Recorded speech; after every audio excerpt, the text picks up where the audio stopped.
program is brought to you in living color.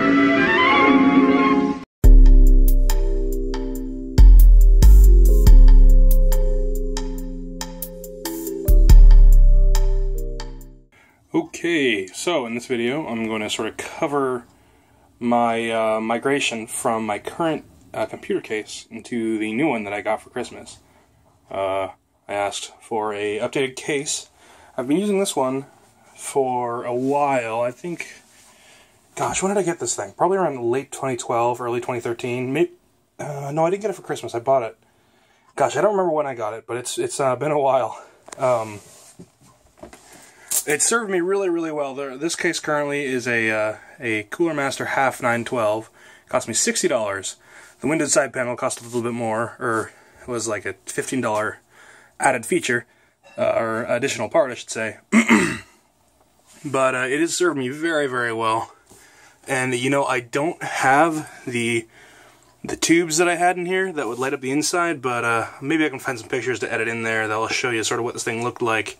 I had a pretty good looking machine in here, and for a while I've just been looking for something to sort of make it a little bit, I don't know, quieter mostly. Half stands for high airflow according to Cooler Master. You can really tell that because these are all vents. I mean, underneath my backup drive. Vents on the side panel, of course. Huge 200mm fan running at low RPMs. Big vents here. It's a pretty noisy case for the components I have in there, and I have some pretty quiet and sort of, I guess, optimized components in there. I've got the CPU cooler running at low speed, and as I said, the front 200mm fan running at a low speed. It's pretty quiet, but it's not very quiet, and that's what the new case will hopefully be achieving. I want to just sort of capture video of this current case, just so I can document what my computer looked like when I did move it over to the new one. Because I'm very proud of this, and my new case does not have a windowed side panel. So I won't really be able to show off my my cable management anymore with this new case. But yeah, and I'll open it up on my bed and show you some of the components and whatnot. And yeah, let's get on with it. Well, as I said, I don't really have the lighting in there, but I hopefully can find some good images of what this computer looked like when it was lit up. I was very proud of it well, I still am proud of it. It's a good machine. It's aged pretty well, I'd say. I'll just go ahead and take off the side panel, give you a better view.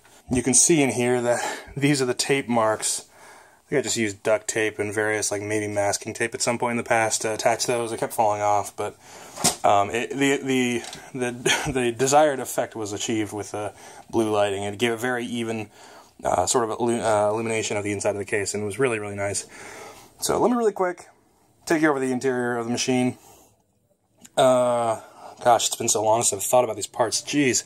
I've sort of been putting this together. I first constructed it in an older case that I'm now currently using for my home server in around 2010, I think it was 2010. And I've sort of been gradually upgrading and changing things, and now it's a formidable machine, I should say, or at least by like 2013 by 2014 standards. Motherboard. ASRock Pro 4 Z77. Pretty good motherboard, ASRock. That's for another video. The water block is a Corsair H80, I believe. Yeah, it's got the double thick radiator, and it came with 2 pressure optimized fans, and I replaced them with 2 Noctua fans. They're very quiet. I like them a lot. What else have I got here? I've got a Sound Blaster ZXR. It's got this little daughter board. It's not actually attached to the motherboard at all, but it's just sort of attached to this little ribbon.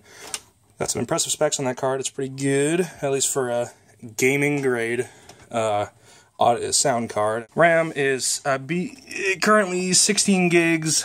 It's actually a weird little combination. I got some Corsair Value Select memory in there. I think it's Corsair Value Select on the left right there, and then on the right here we've got Patriot something. It's some weird combo, and it happened to work, so that's kind of cool. I was thinking about, with the money I've made over the break, not replacing these, but perhaps doubling up on these and coming up to 32 gigs. Big fan of cheap memory. What else we got here? We got a little Asus wireless card. Has 2 little antennae spots on the back. Let me go ahead and... Here's the back of the Pro 4. Wi-Fi, audio, and daughter board. It's kind of wiggly. And GPU. GPU is an MSI GTX 780. I was very happy when I bought that card back in the day. back in the days about 2 years ago, and a Cooler Master 800 watt Silent Pro Gold power supply. I apologize for the shaky camera. Optical drive is some generic DVD multi-recorder rewritable. I really don't know. It's given me some issues in the past with ripping and writing DVDs and CDs. Got a sort of a generic USB 3 front header because the Cooler Master Half 912, while I love it, does not actually have USB 3 on the front, so that's kind of a pain in the butt. So I bought this thing, and I may combine it to the person I sell this to. As far as storage is concerned, I have got an Intel 335 series SSD, I think 256 gigabytes. I know 256 gigabytes. A little drive sled there, very handy. I won't be needing that for this next machine. These two are two Seagate, I don't know, green class drives. Once again, I apologize for the camera. I keep forgetting to check on it. Two green class drives, so sort of like drives that will park their heads when they're not being used, sort of thing. Got those in a software RAID 0 through Windows Drive Management, whatever. And believe it or not, that has not dropped on me in the years that I've had it. I've had that RAID going for 2 years now. And this is actually the original hard drive from my old computer. Also has not died on me. And 250 gig, I believe. I use it for page file and generic sort of like temporary scratch drive. That's pretty much it. Front here we have, I believe that is the transformer inverter for the lights. Ah, yes. Here's a potentiometer for the front fan, 200 mil fan. I'm not sure if I'm going to include that on the sale of this, but that's pretty much it. Yeah, it's a pretty good machine. It's treated me very well. I mean, as you can tell by the dust level, I've not really treated it the way it's been treating me, I guess. Yeah, sort of dusty on there, whatever. I'll be cleaning off everything as I put it into the new case. Okay, and just for the sake of comparison, here is the Half 912 next to the Fractal Design R5. I'll go ahead and take the side panel again, and I can't tell if this case weighs more than that one or this one without the components inside, because currently this case weighs a whopping 42 pounds with all the guts inside it. So it'll be interesting, I mean, with the water cooling and all that fun stuff. So it'll be interesting to see how much this one weighs, though. This one has a lot less fragile parts. I mean, I always thought that this Half 912 was very, very well made and sort of very sturdy, but I mean, this one is no different, to be perfectly honest. It's very well made. I've felt some, like, for example, there's a Fry's store near my house, and I often go there to get my hands on some cases, and they all seem really flimsy. I mean, they have also been used or, like, jammed around by hundreds of PC enthusiasts back through the store, but they always seem very sort of flimsy and broken down to me, but this one is really, really, really very different, and the rubber feet make it feel way better than this, which just has these plastic feet that slide around and scrape and everything. So real fast, just give you a quick review of the outside of the R5. There's a little box of stuff that comes with it. Power button, USB 2, USB 3, headphone and microphone, reset, and let's see, behind the front panel, this door that can be opened or changed to be open the other way with these little rivets. Is also covered with sound dampening material that is same on both of the side panels on the non-windowed version. 2 optical drive bays, or 5 1/4 inch bays, I should say technically. There's a lot of filter mounting in here, a lot of possibility for filters in here, which is awesome. Awesome to see. And 2 2.5 inch drive mounts, so SSDs. And I believe 8 3.5 inch drive bays. 4, yeah, 8, which is insane. So there's huge possibilities. This would make a great home server if you're really spending a lot of money on your case, which is the opposite of what I do. I'll be very interested in seeing whether or not it rattles a lot and makes a lot of noise, because this one has a lot of weird parts that rattle and jangle around, especially like these drive sleds. I mean, they seem to work pretty well, and in fact, in the past I've left them halfway out because it actually rattles less, but like some of these drives. But yeah, we'll see. Hopefully these are quieter. If not, there should be an option to screw them in entirely. But yeah, I'm gonna go ahead and not film the process of me manually taking out every part and moving it into the case. And I'm getting low on battery, but let me just go ahead and really fast show you the mess that is the back of this thing. They don't really give you much space in this case. There's another issue with it, but you can see that the side panel has really squished it down there. So just a small update, 'cause it's super late. It is 3:45, subtract an hour. So I've finished putting the PC in its case, and it seems to be stable, more or less. Meaning, I turned it on, had a couple of issues, and then I turned it off and discovered that the boot SSD was not, it appeared to be not connecting properly. So I fixed that, and I basically just wiggled around the SATA data and SATA power cables until things started to, or not until they started working. And I, of course, powered the machine down, went through BIOS, and made sure that they showed up as boot devices, and it seems to. So I haven't actually run it with the side panels on, so I don't know how quiet it is yet, but yeah, even with high front fan speed, it seems pretty quiet. So what I've done, really quick overview. Leaving this drive cage in, I'm planning on perhaps getting a couple more drives to populate that.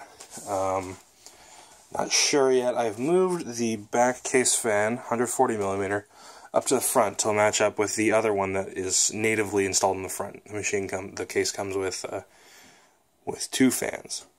Very quiet, very good.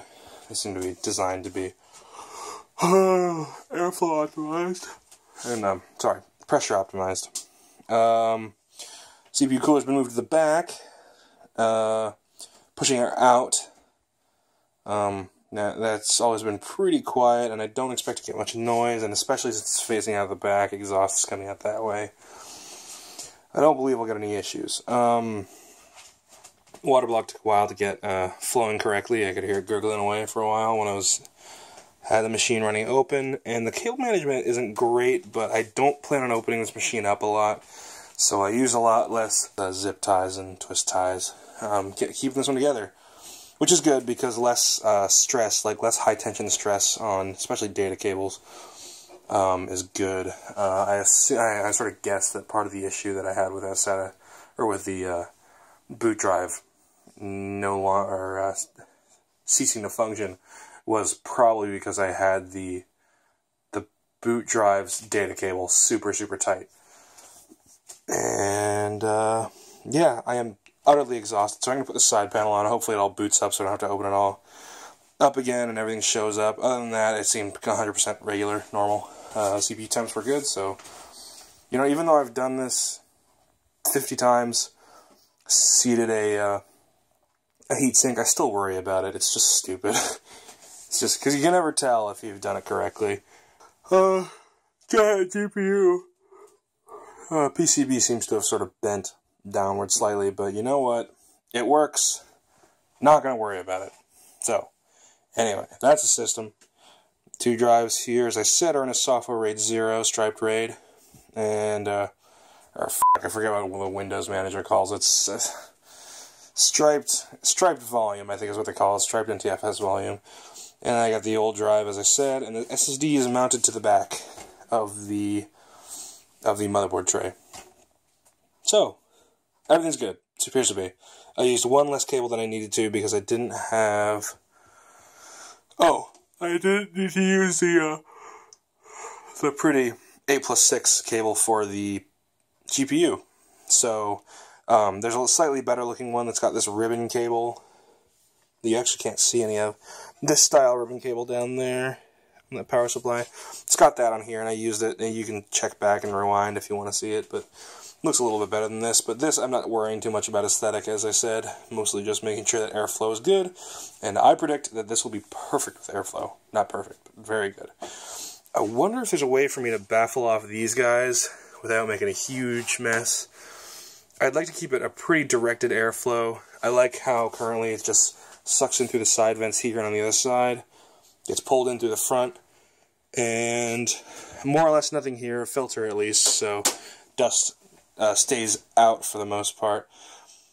Though, let me think, I haven't really thought this through. So, yeah, there's no fan intake down here. So airflow might be a little bit goofy in this case. Airflow might be a little bit goofy in this case. So air coming in here, but also if it's positive inside pressure, then it'll push air out through here and out through here, mostly through there, because the gaps are larger. The modu vents that they call these top panels that you can pull off, I have left in their default configuration completely on. As I said, I want to optimize this for quietness. So I'm sort of surprised that these are just so open like this. I kind of wish that I could, as I said, baffle these off. I'll look into options. Maybe I can cut out some pieces of plastic and do a neat job of attaching those somehow with, I don't know, screws, preferably not zip ties. But yeah, this should be more or less good to go. The only real difference is this is no longer an intake. I could actually make that an intake, but the thing is there's no dust filter on the back here, so that would be kind of stupid. So I think just a pushing outtake. I think I should be able to keep these front two fans on their highest setting, because there's a small case fan controller up near the top here, and I'll show you when the machine's turned on. But it seems to be pretty quiet with that off. Obviously when I was running with the side panels off, it was not very quiet. But hopefully, when I get it going, I shouldn't hear much underneath my desk. And, you know, honestly, I had my half 912 pretty well optimized there. I didn't hear much coming out when I was... I didn't hear much coming out when I was at school, especially because we had carpeted floors at school. I hear a little bit when I've got it running over the desk here. But, I'll go ahead and stick it under and see what it sounds like. Sorry, I'll stop babbling. So, there it is. As you saw at the beginning, the one monitor setup, I've sort of forgotten what I've said there. Yeah, I will say it's not silent. It's probably marginally quieter than the half 912. I think after a certain point it becomes very difficult to mask the sound of, you know, in this case, 3 spinning hard drives. And, because that's the primary sound that I believe I'm hearing. The spinning hard drives. The fans, not so much. You can turn them up to a higher speed. You do get a bit of a howl out of them. No, I mean, obviously not much. But it's reached the point where I will notice it if I'm sitting at my desk, you know, with open headphones. Yeah, it froze right after I started it the first time. I figure there'll probably be growing pains, especially if I have a weird issue like my boot drive just suddenly disappearing like that first time when I had the case off, or when I had the side panels off. But it makes computer noise. I don't know. I'm not sure what I was expecting. I was hoping for closer to silence, I suppose, but maybe I just didn't know it was realistic. Yeah, let me show you this guy a little bit. There's the LED indicator. If I get something going.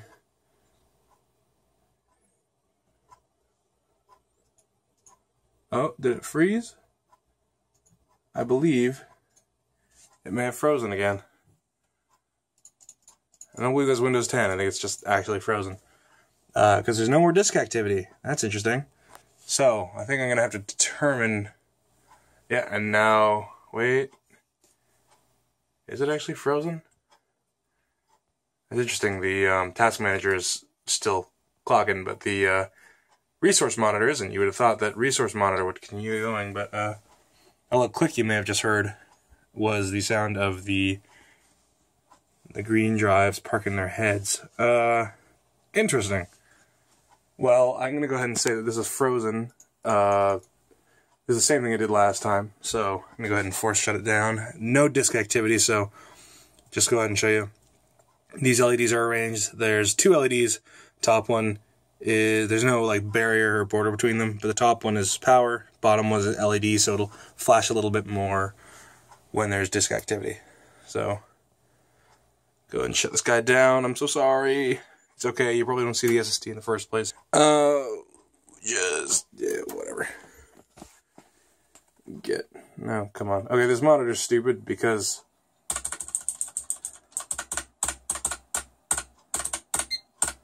This monitor is stupid because it doesn't automatically detect input. It's very weird. This is the first monitor I've seen that not do that, except for maybe some TVs. Does it see the drive? It does see it. Okay. Interesting. God, I hate this ASRock. UEFI, it's bad. Okay. Interesting. I'm gonna have to f around with it and see what it does. But hopefully I can get it to a stable place. That would be nice. Maybe I'll have another part of this video. So, horrible flash engaged. But that's where the SSD is mounted right now, as you can see. No, okay, so first off, please ignore how horrible that is. The cable management. It's not cable management. It's just all the cables shoved behind. And I think that might be what's causing our issue. Though it's kind of hard to diagnose, I suppose. I don't know how the pinouts of SATA power work, so I can't tell, because currently, got it running from the power supply to the SSD. That's very tight, by the way. And then also up to the fan controller. It's a 3-speed fan controller. Controlled by a hardware switch. So, maybe the 24 pin crossing over it is causing some sort of, nah, that wouldn't be interference, that'd be stupid. SATA cables are kind of junky, man. I mean, they're not like IDE where when it was in, you know it's in. Because, oh, sorry. I don't really know how I can diagnose where the issue is when it comes to the cable. Without just yanking it all out. I think I might just have to do just that, yank out all the cable and just try out different cable management configurations. I mean, it could be the mount, it could be I mean, there's no exposed circuitry on this thing. It's like enclosed in this little aluminum tin, or tin, I don't know, whatever. But yeah, I'm not sure. Okay. Well, I guess I'll just have to pull it. I mean, I ideally like it on the back, even though I guess it's nice to show off your SSD, but currently this is empty. But ideal location is obviously here, just because it's tidy, and better airflow, etc., etc. Yeah. I'm not sure. I'm exhausted. Dear God, maybe I should just go to bed. It's, what now? 4:20, 4:15, 4:16. By the way, Happy New Year. I'm filming this on January 1st. And if the machine was running, I'd be able to show you the clock, but I can't because it is acting silly. So, yeah, I'm really not sure. This is I made a point of when I bought this SSD, or when I got this SSD, I made a point of using the same cable with it, because I figured maybe it would be higher quality than the other ones, just in the terms of build quality. But it's just as wiggly as any old SATA cable. I mean, they're really not very good, are they? I think I'm going to go ahead and pull out this other side and just make sure. I'm just going to loosen it all up, make it completely open. The thing is, the SATA ports are directly underneath the overhang of the gigantic GTX 780, so just a little peeky peek of what I've done. Here's the case, etc. And the SATA cable that is pulled out slightly is the offending SSD cable. So I've just sort of yanked it out and give it a little bit of play on there, see if loosening that up would make it a little more happy, just so there's no unnecessary tension on it in any way. And I've also swapped these two, and I believe one of these is powering SATA data. Oh! I hope this is Molex, because there just seems to be a thing missing there, huh? Didn't notice that. Okay, well, I will put the panels back on, see what happens, and I may actually just leave it like that, slightly out. As I said, no windowed side panel, so I no longer have to worry about, you know, impressing visitors with my cool PC. Okay, well, I guess let's try like this. Hopefully these crashes don't start happening when anything important's happening. That would be ideal. Where? It's there. It says so, but it was there earlier when the machine froze. I believe this is all right. Yeah, HCI, boot ROM. Yeah, I mean, don't want to RAID, obviously. Okay. Yeah, I think this should all be correct. sort of Control Alt Delete our way out of here. Let's see if it boots up, because I figure it'll boot up and then crash right away. It crashes or I should say crash, I'm supposed to say freeze in the first few minutes of being on. 4:24, man. I'm so tired. Alright. Here we go, as Bowser. Oh, tigers. Okay. Well. Start menu works. That's better than it was last time. Oh, God. I'm not used to this menu. Task Manager. Why are you in simple mode? Okay, everything's starting up. Well, it should be. And then give me resource monitor out here? What kind of f***ing power user menu is this? There we go. Yeah, give me some of that. Oh gosh, you know, I really don't know what to start. Yeah, I'm not used to what Windows 10 behaves like when the boot drive suddenly disappears. I'm used to XP, where I never intentionally unplugged a boot drive while a machine was running, but I assume you get a BSOD immediately. Or, I guess that's a stupid assumption.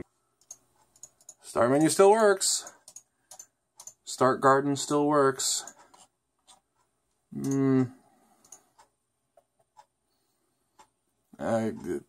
Fucking Steam wanted me to sign in for some reason.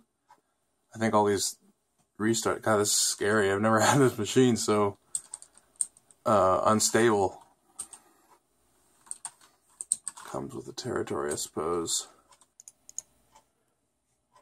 Whoa. Hey.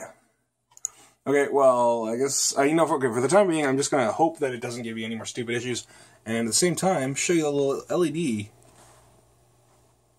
Is it still working? Yeah, still working. Easier to see with the naked eye. No way. Okay, I guess I'll just use it for maybe 20 minutes and see if it crashes anymore. Don't really have any stress tests planned, but, okay, as far as the case goes, it looks good.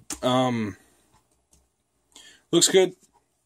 I'll assume that it sounds a little bit quieter than the other machine. I don't have any actual real testing gear to test decibels or whatever. I'm just gonna guess that it sounds a little bit quieter, and hopefully that with my head 3 feet above where I am normally sitting in my chair, I'll be able to hear less of it.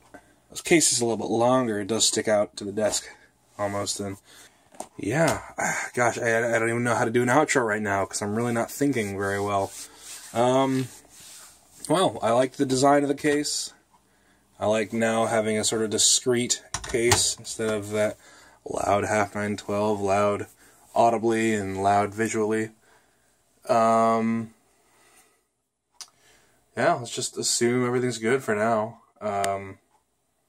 Thank you very much for watching. I may record a different outro than this, but yeah, that is the Fractal Design Define R5. Okay, I figured I should just make a last video just to show you what the case actually looks like now. It's been about, 2 weeks since I made the first videos, but that's what the case looks like now. And good news, it actually does appear to be much quieter than it was last time, which is what I hoped for, and apparently what I got. So I turned the fans up to max, actually. I believe they're at max. Yeah, they should be at absolute maximum. So even, with it pressed up against the side like that, I'm not getting any sound leaking. Honestly, what I hear from sitting right here at my desk, and the monitors aren't usually out like this, usually there's a third in the middle, but I can't hear it right now, really. What I hear, actually, is a slightly higher pitched sound coming from my old LaserJet 1200 there, which actually makes a little bit of an idle noise when it's not running. So, that's a very good thing. I can enjoy open headphones late at night if I want, which is very, very nice. That is the end of the video for the Fractal Design Define R5. Oh, Fractal Design Define R5. Very attractive case, very subtle, sufficiently modern. Gives me access to my ports on the top, which is very nice. Space for 2 optical drive bays. I wish I had a second optical drive, but alas, I do not. Man, it's just really good, very quiet. I like it a lot, and I'm sorry for not getting this video out sooner. Hope you've had a really good New Year's so far, and thank you very much for watching.